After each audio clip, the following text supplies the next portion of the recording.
Garrett Watch 2019 has become Garrett Watch 2020. And there was some great news on Wednesday night. Jason Garrett and Jerry Jones would be meeting at the Star on Thursday. So that was going to be their third meeting in 4 days, and it had me hyped. A hat trick of meetings to talk about who the hell knows what. Stay in the fight, fellas. Keep meeting. Keep meeting about absolutely nothing. Keep giving us what we all want. Meeting after meeting with Red about whether or not Red gets to stay or not. Never, ever get around to making an actual decision. Just keep meeting and talking about it. But then word came late last night that that third meeting never actually happened, which is brutal. You get us all hyped up about a third meeting, and then you rip the rug on us. You see, this is not about Garrett at this point. It's not about Jera. It's not even about the star on the side of the helmet. This is about us. Give us what we want. That third meeting between Garrett and Jera. I made this really clear yesterday. I want Jera and Red meeting 3 times a week, every single week, talking about whether or not Red actually has a job. And then I want that to continue through the draft, into summer, and into next season because it's awesome. All of it's awesome, except not as awesome as this report from Charles Robinson from Yahoo. Robinson said, quote, according to multiple sources, familiar with a handful of Garrett's exit interviews, he conducted himself in the same manner as past seasons, thanking players for their contributions in 2019 and then talking about their offseason outlook. Several sources added that in some cases where players had expiring contracts, Garrett went as far as expressing that the Cowboys would have an interest in the players returning in 2020. End of quote. My man, the Clapper, the guy who supposedly had been fired or is about to be fired, is out here just conducting exit interviews with players and talking about next season. Not only talking about next season, but reportedly telling some guys with expiring contracts that the Cowboys would like to see them back next season. In other words, the guy who should be exit interviewed himself is the one conducting the exit interviews. Like, these players had to be like, wait, what? Like, hey, Red, aren't you going to be back, or you aren't going to be back next year? You might not even be back next week. Why the hell am I even talking to you? And who the hell are you to tell me that the team wants me back next year? Another source familiar with the interview told Robinson, quote, Jason is so myopic. I think that he's just doing his job like everything is normal because his contract hasn't expired yet. He's still under contract, so he's still doing his job like he normally would, end quote. This guy's a legend. In other words, he's just acting as if he's the head coach, and maybe he'll get to stay as the head coach. You know, like, you got to dress the part to get the part, and Garrett is dressing and acting his ass off. Then again, the reason he's acting like he's the head coach is because he is still the head coach. And not only that, but according to Robinson, and this is the real gem of his entire piece, quote, Dallas has yet to reach out to a single outside candidate for an official interview, end quote. Yeah, boy. I said it yesterday. I'll say it again right now. Legends are made in January, and Jerry Jones is becoming an absolute legend. I mean, that is the best. It's one thing to talk for half a season about the future of your head coach, and then you have that season end horribly.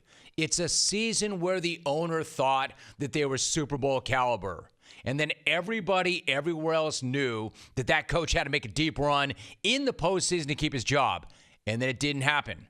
Not only did he not make the playoffs, he didn't make the playoffs in one of the worst divisions ever. So the owner finally gets around to having that meeting with the head coach where everybody knows he's going to be fired and he's not. In fact, he lives to get a second meeting. And then somehow he survives that meeting to have a third meeting scheduled. It's amazing. Like, the Cowboys aren't doing a damn thing, and yet we still can't take our eyes off that team. There are 12 other teams in the playoffs, but we're not talking about them. We're talking about the one that didn't even sniff the postseason because they can't decide whether or not to fire a guy who has done next to nothing, and he's done it for a decade. Not only that, but apparently they haven't even reached out to a single outside candidate for an official interview, which makes it pretty much the best thing ever. I mean, Washington has their coach. Josh McDaniels has been taking meetings or will be taking meetings in the coming days with the likely outcome that he's going to become somebody's coach. The game of musical chairs is starting to run out of seats, and the Cowboys haven't even shown up for the damn party yet. What an absolute circus. Well, actually, that's not even right. It's not fair. A circus at least has some action. This is a bunch of meetings and a head coach who everybody thinks is going to be fired or who has already been fired, just punching the clock every morning and continuing to go to work as if he's going to have a job next season.